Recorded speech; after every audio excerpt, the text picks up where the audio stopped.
안녕하십니까. 부동산을 잘하는 아빠 부자라빠입니다. 오늘은 부자라빠의 상속 공부하기 16번째 시간이며 상속에 대한 공부하기 마지막 시간입니다.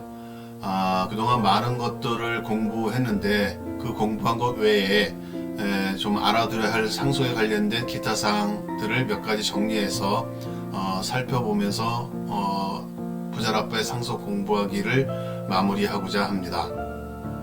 장례를 치르고 나면 상속 재산에 대한 정리를 해야 하는데 이것이 대부분 처음 경험하는 경우가 많습니다. 그래서 상속 재산을 어떻게 정리하는 것이 맞는지 당황하게 됩니다. 그러므로 사망 신고할 때에는 안심 상속 원스톱 서비스를 함께 신청하여 고인 명의의 상속 재산과 금융권 채무 등을 한꺼번에 확인하는 것이 바람직할 것입니다. 또한 상속에 관한 비용도 알아야 하는데 이는 상속 개시 후에 상속재산의 관리와 청산에 필요한 비용을 말합니다. 여기에는 상속재산의 관리 비용, 한정 승인을 한 경우 상속재산에 관한 공고 및 최고 또는 변제를 위한 비용, 그리고 상속인이 존재하지 않는 경우 상속재산과 관리인에 관한 비용이 대표적인 것입니다. 그리고 상속재산 관련해서 진행한 소송 비용도 있으면 포함이 됩니다. 물론 장례를 치르기 위한 비용은 합리적인 범위 내에서 상속 비용으로 처리할 수 있고 묘지 구입비도 장례비로 볼 수 있습니다. 단 상속세는 상속 비용에 속하지 않는데 이는 상속세를 상속재산에서 지급할 수 없다는 것을 알아야 합니다. 그러므로 상속세는 각 상속인에게 발생한 고유의 채무로 상속인이 부담을 해야 하며 상속세를 신고하기 위해 세무사에게 지급한 수수료도 마찬가지로 상속 비용으로 포함할 수 없고 상속인이 부담을 해야 합니다. 그리고 장례를 치르다 보면 조의금 또는 부조금, 부의금이라 불리는 그런 돈이 들어오게 됩니다. 이는 유족을 위로하고 장례 비용을 지원하기 위해 유족들에게 증여하는 재산입니다. 그러므로 상속 재산에 포함되지 않고 아무리 그 금액이 많더라도 상속세는 부과되지 않습니다. 간혹 이 조의금이 장례를 치르고도 남는 경우에 상속인 간의 분쟁이 생기기도 합니다.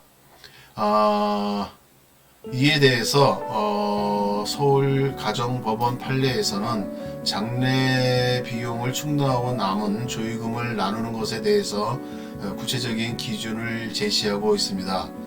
조의금 총액이 장례 비용보다 많은 경우 조의금을 받은 비율대로 장례 비용을 부담하고 남은 것도 그 비율대로 나누어야 하며 만약 각자 받은 조의금 액수를 알 수 없는 경우에는 평등하게 나누어 가지라는 것입니다. 반대로 장례 비용이 조의금 총액보다 많은 경우는 상속인들 간의 상속분대로 그 비용을 부담하면 됩니다. 그런데 상속을 포기한 상속인이 있는 경우도 있을 수 있습니다.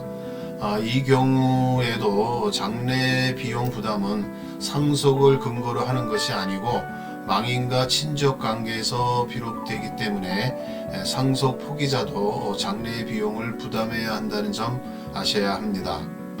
통상 상속은 법률상 상속 순위에 의하므로 4천 이내의 반개 혈족까지 상속인이 될 수 있고 대부분 그 안에서 상속이 이루어집니다.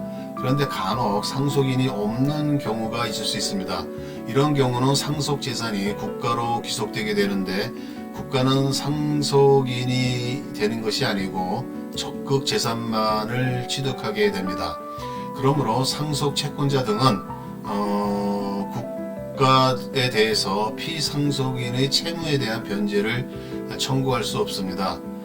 국가는 강한 존재이므로 채무는 필요 없고 알짜 재산만 취하겠다는 것 같습니다. 그렇다고 국가가 깡패처럼 상속재산을 막 가져가는 것은 아니고 나름 절차에 의해서 취득을 하게 됩니다. 먼저 친족이나 이해관계인 검사의 청구로 상속재산 관리인을 선임하고 이를 공고해야 합니다.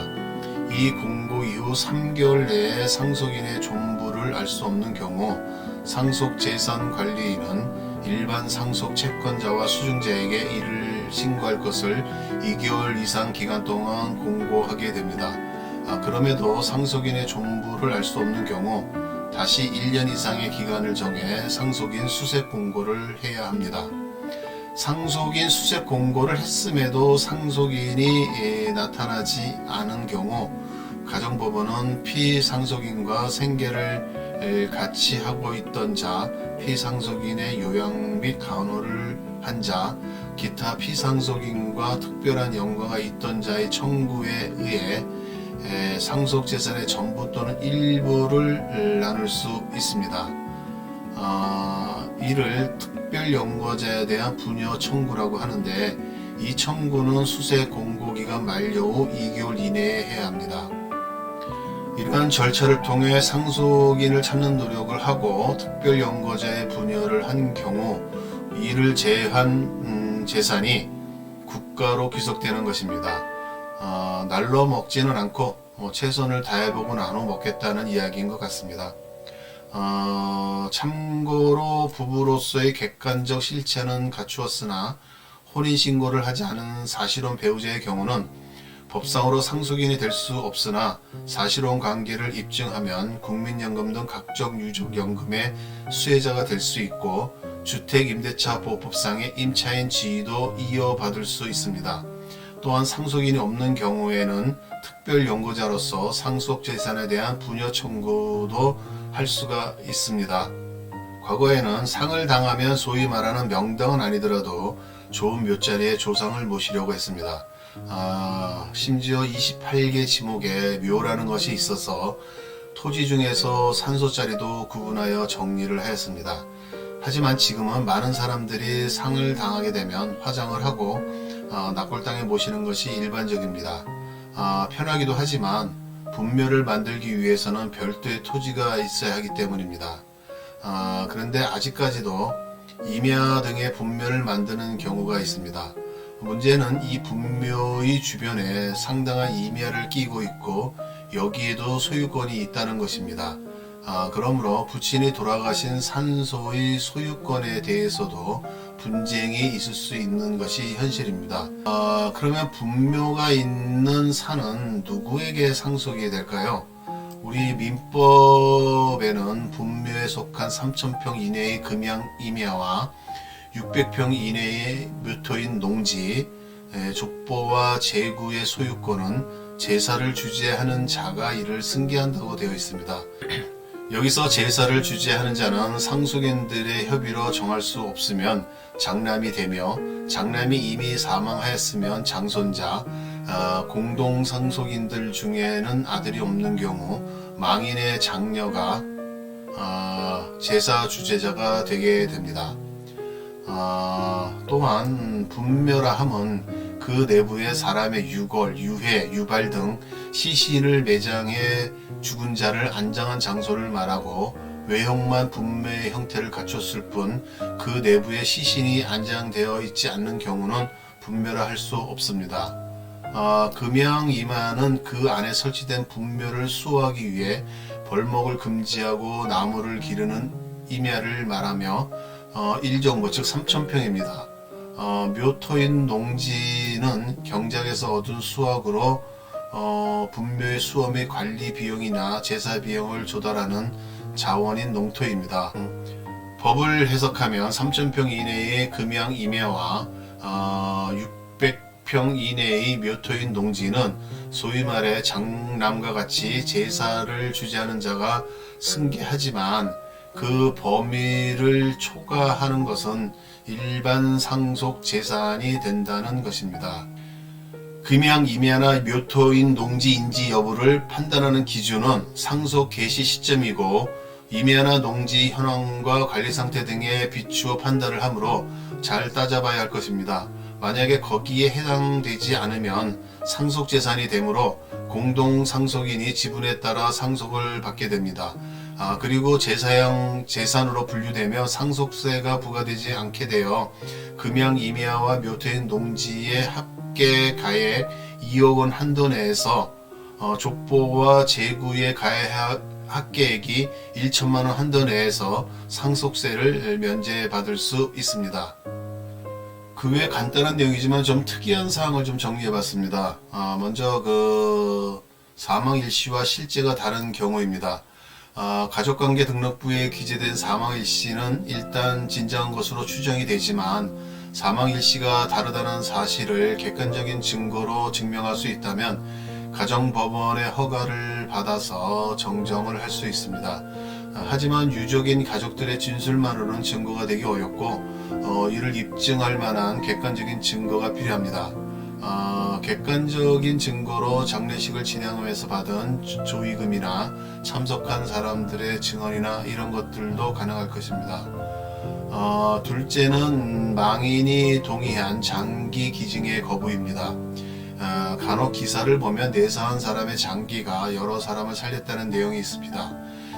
그리고 생전에 장기 기증 의사를 밝히는 경우도 있습니다. 그런데 망인이 동의한 장기 기증을 그 유족이 거부할 수 있느냐는 것인데 결론적으로 가능합니다. 내사자와 사망한 자의 장기 등은 본인이 사망 전에 동의한 경우에도 그 유족이 장기 기증을 명시적으로 반대하지 않으면 장기 적출을 할 수 있도록 규정하고 있는데, 이는 본인이 생전에 장기 기증 의사를 명백히 밝힌 경우라도 유족이 반대하면 할 수 없다는 것입니다. 그리고 만약 본인이 사망 전에 장기 적출을 동의 또는 반대했다는 사실이 확인되지 않는 경우에도 유족이 장기 기증에 동의하면 장기 적출이 가능합니다. 결국 현행법상으로는 장기 기증의 실현이 전적으로 유족의 의사에 달렸다는 것입니다. 셋째, 소송 중에 상대방이 사망한 경우입니다. 소송 중에 당사자가 사망한 경우에는 사망한 당사자에게 소송 대리인이 있는 경우와 없는 경우로 그 처리가 달라집니다. 소송 중 당사자가 사망하면 소송 절차가 중단되고 상속인이나 상속재산관리인 등이 소송 절차를 수개해야 합니다. 그리고 상속인이 상속 포기를 할 수 있는 기간 동안은 소송 절차를 수개하지 못합니다. 하지만 소송 대리인이 있는 경우에는 소송 절차가 중단되지 않고 소송 대리인의 소송 대리권도 소멸하지 않습니다. 채권자가 채무자의 사망 사실을 모른 채 민사 소송을 제기한 경우 상속인들을 피고로 해서 당사자 표시 정정 신청을 할 수 있습니다. 사실 개인에 대한 채무의 경우는 금융기관에 대한 채무와 달리 상속인이 알지 못하는 경우가 상당하고 소장을 받고 나서야 채무 존재를 알게 되는 경우가 많습니다. 게다가 상속재산보다 채무가 더 많은 것을 알게 되었는데 상속 개시일로부터 이미 3개월이 지났다고 하면 상속 포기도 못하는 것으로 생각할 수 있습니다. 이때 소장을 받기 전까지는 채무의 존재를 몰랐다는 사실을 입증해서 소장 받은 날로부터 3개월 내에 한정승인 또는 상속 포기 신고를 할 수 있으니 당황하지 않으셔도 됩니다. 부자랍법의 상속 공부하기는 그동안 16교시를 통해 상속에 대한 내용과 상속에 대한 유의할 점에 대해서 알아보았습니다. 많은 시간을 들여서 공부를 했지만 해도 공부할 것이 많고 사례도 다양해서 정말 끝이 없는 것 같습니다. 게다가 함부로 할 수도 없는 것이 돈이 왔다 갔다 하기 때문입니다. 특히나 상속을 받으면 상속인이 계산해서 알아서 상속세도 내야 하는데 잘못 계산하면 쓸데없이 세금을 많이 낼 수도 있고 적게 내면 신고가 잘못되었다고 해서 과태료를 내게 됩니다. 그리고 상속에 있어서 처리하는 것도 혼자서 마음대로 할 수 있는 것이 아니고 많은 사람들의 이해관계도 있습니다. 또한 세법은 계속 변경이 되는데 이를 계속 업그레이드 해야만 합니다. 그렇다고 공부를 마냥 한도 끝도 없이 할 수도 없습니다. 그런데 제가 보기에는 우리가 지금껏 한 정도로 공부하면 되지 않았나 싶습니다. 즉 세무사를 제대로 활용할 수 있는 정도의 수준에만 이르면 될 것입니다. 그리고 만약에 현실에서 본인이 일정 금액 이상으로 상속이 있는 경우라면 상속 전문 세무사를 통해서 신고를 하고 납부를 하는 것이 바람직합니다. 아는 것이 힘이고 아는 것이 돈입니다. 그동안 함께 해주셔서 감사합니다. 좀 더 상속에 대해서 공부했으면 좋겠지만 그것 말고도 공부할 것이 너무 많고 나름 많이 공부를 하기도 했다는 생각이 듭니다. 다음에도 다른 좋은 주제로 찾아뵙도록 하겠습니다. 감사합니다.